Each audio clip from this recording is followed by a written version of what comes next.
निवडणुकीपूर्वी आपण अहिल्यानगर महानगरपालिकेच्या वतीने आमदार असतील, मी असेल, आपण या महाराष्ट्रामधला महानगरपालिके दर्जातला अतिशय अद्ययावत एमआरआय सीटी स्कॅनचं उद्घाटन केलं.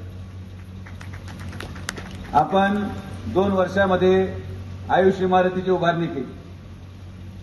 कोविडच्या कालावधीमध्ये आयसीयू बांधलं आणि आज 18 कोटी रुपयाची ही कॅथ लॅब या जिल्ह्याच्या गोरगरीब जनतेसाठी आपण उपलब्ध करून देत आहोत.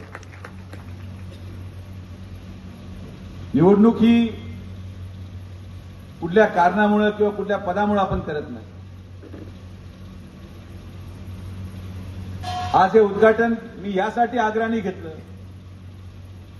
की मला या अहिल्यानगर शहराला आणि अहिल्यानगर जिल्ह्याच्या जनतेला या व्यासपीठावर आवर्जून सांगायचं की सुजय विखेची ओळख कुठल्या पदामुळे नाही.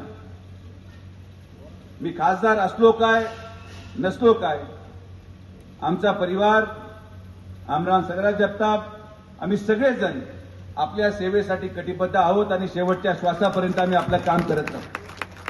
मागच्या 1 वर्षामध्ये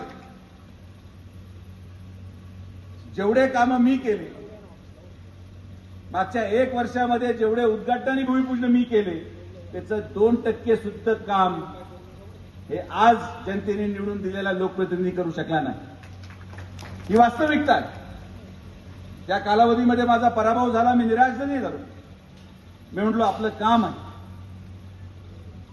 जनतेला काही अशा लोकांच्या भरोश्यावर सोडणं हे योग्य नाही. आपण जर थांबलो तर मग जनतेकडे कोण पाहणार, या भावनेतून आज आपण काम करत आहोत.